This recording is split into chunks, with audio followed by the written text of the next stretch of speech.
நாடு முழுவதும் 250 நகரங்களில் முதுநிலை நீட் தேர்வு இன்னும் சற்று நேரத்தில் தொடங்க உள்ளது. தேர்வு மையங்களில் செய்யப்பட்டுள்ள ஏற்பாடுகள் குறித்த விவரங்களோடு திருச்சியிலிருந்து செய்தியாளர் லெனின் இணைந்திருக்கிறார். அவரிடம் கேட்கலாம். லெனின், தேர்வர்களுக்கு என்ன மாதிரியான கட்டுப்பாடுகள் எல்லாம் விதிக்கப்பட்டிருக்கு? வழக்கமாக நீட் தேர்வில் என்ன மாதிரியான கட்டுப்பாடுகள் இருக்குமோ அதே மாதிரியான கட்டுப்பாடுகளோடு தான் தற்போது மாணவர்கள் உள்ளே அனுமதிக்கப்பட்டிருக்கிறார்கள். குறிப்பாக கடந்த முறை விடைகளை வினாத்தாளில் பதிவிடணும். இந்த முறை கணினி மூலமாக பதிவிடக்கூடிய முறை அறிமுகப்படுத்தப்பட்டிருக்கு. குறிப்பாக ஒவ்வொரு தேர்வர்கள் முன்பும் கணினி வைக்கப்பட்டிருக்கும். அந்த கணினியில் 200 கேள்விகள் கொடுக்கப்படும். ஒவ்வொரு கேள்விக்கும் 4 விடைகள் கொடுக்கப்படும். அந்த 4 விடைகளில் சரியான விடையை தேர்வு செய்ய வேண்டும்.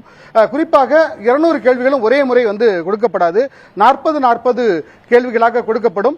அப்படி ஒரு கேள்விக்கு சரியாக விடையளிக்கும் போது அவருக்கு 4 மதிப்பெண்ணும், தவறாக விடையளித்தால் ஏற்கனவே பெற்ற மதிப்பெண்ணில் 1 மதிப்பெண் கழிக்கப்படும். அப்படியாக 800 மதிப்பெண்களுக்கான தேர்வு என்பது நடக்கிறது. முதுநிலை மருத்துவ படிப்பில் மாணவர்கள் சேர்க்கைக்கான அகில இந்திய அளவிலான நீட் நுழைவுத் தேர்வு நாடு முழுவதும் இன்னைக்கு நடக்குது. குறிப்பாக திருச்சியில் அரியமங்கலம் எஸ்ஐடி கல்லூரியிலையும், அதே போல திருச்சி மதுரை தேசிய நெடுஞ்சாலையில் இருக்கக்கூடிய இந்திரா கணேசன் கல்லூரி உள்ளிட்ட கல்லூரிகளில் நடக்குது. இங்க தொடக்க பள்ளியில மாணவர்களை உள்ளே அனுப்பினால் பெற்றோர்கள் எப்படி வெளியில் ஏக்கத்தோடு காத்திருப்பார்களோ அதுபோன்று MBBS முடித்துவிட்டு முதுநிலை தேர்வு எழுதக்கூடிய மாணவர்கள் நல்லபடியாக தேர்வு எழுதி வெற்றி பெற்று வெளியே வர வேண்டும் என்று ஆவலோடு இங்கு பெற்றோர்கள் காத்திருப்பதை நம்மால் காண முடிகிறது. அப்படி காத்திருக்கக்கூடிய பெற்றோர்கள் நம்மோடு இருக்காங்க. நாம அவங்கள்ட்ட கேட்கலாம், என்ன மாதிரியான உங்க மகன் இப்ப தேர்வு எழுத போயிருக்காரு, என்ன மாதிரியான பிரச்சனைகளை நீங்க சந்திச்சீங்க? மகிழ்ச்சியோட தேர்வு எழுத போயிருக்காரா? இப்ப சென்டர் இங்க திருச்சி போட்டா மகிழ்ச்சியோட எழுத போயிருக்காங்க. ஏற்கனவே தான் ஆந்திரால போட்டது, அது கொஞ்சம் மன உளைச்சல தான் இருந்தான். இப்ப திங்கக்கிழமை வாக்கில் அதை அறிவிச்சாங்க. இப்ப கொஞ்சம் மகிழ்ச்சியா இருக்கான். இன்னைக்கு வரக்கூடிய மாணவர்கள் தான் தேர்வு எழுத போனதை பார்த்திருப்பீங்க.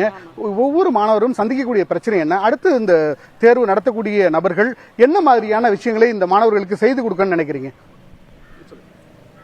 இது எவ்வளோ கேட்ட இடத்த கொடுத்தாலே போதும் சென்று.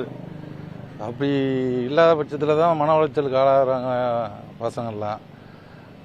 இந்த திருப்பம் மகிழ்ச்சியாக இருக்குது. அதாவது தேர்வுக்காக விண்ணப்பித்த மாணவர்கள் தாங்கள் அந்தந்த மாவட்டங்கள் வாழக்கூடிய மாவட்டங்களுக்கு அருகாமையிலேயே தேர்வு மையங்கள் வேணும் என்று அந்த கோரியிருந்தார்கள். ஆனால் கடந்த 5 நாட்களுக்கு முன்பு எந்த மாநிலத்தில் எந்த இடத்தில் தேர்வு எழுத போகிறோம் அப்படிங்கிறதுக்கான தகவல் தேர்வு வாரியத்தால் அறிவிக்கப்பட்டிருக்கிறது. அந்த அடிப்படையில் தமிழ்நாட்டை சேர்ந்தவர்களுக்கு ஆந்திரா கொடுக்கப்பட்டது. கடந்த 2 நாட்களுக்கு முன்பு மீண்டும் அந்தந்த மாவட்டங்களில் தேர்வு எழுதலாம் என்கின்ற அறிவிப்பு வந்ததுடன் மாணவர்கள் மகிழ்ச்சியோடு தேர்வு எழுத சென்றிருக்கிறார்கள். பாலா, முதுநிலை நீட் தேர்வு இன்னும் சற்று நேரத்தில் தொடங்க உள்ள நிலையில் அது தொடர்பான விவரங்களை வழங்கியமைக்காக நன்றி லெனின். முதுநிலை நீட் தேர்வு எழுதிய தேர்வர்கள் சிலர் அளித்த பேட்டியை தற்போது பார்க்கலாம். ஃபஸ்ட்டு எனக்கு ஆந்திராவில் கிடச்சிங்க சார், கடப்பாவில் கிடச்சிச்சு. அதுக்கப்புறம் நான் ஃபஸ்ட்டு 3 ஆப்ஷன் அப்ளை பண்ணது ஃபுல்லுமே தமிழ்நாடு சார். போகிறது ஆந்திரா திருப்பதி போட்டிருந்தேன். அதுவுமே இல்லாமல் எனக்கு ஆந்திரா கடப்பாவில் போட்டிருந்தாங்க சார். அதுக்கப்புறம் லாஸ்ட்டாக இந்த மாதிரி எல்லா இடம் ரெக்வஸ்ட் பண்ணதுனாட்டி மாற்றி திரும்பி எனக்கு திருச்சி கிடச்சிருக்கேன் சார். நான் ஆக்சுவலி சேலம், இங்கே நாங்கள் முன்னாடி நாளே வர வேண்டியதாக போச்சு. சேலமில் கிடைக்கல எங்களுக்கு. ஸோ முன்னாடி நாளே இங்கே திருச்சி வந்துட்டு அதுக்கப்புறம்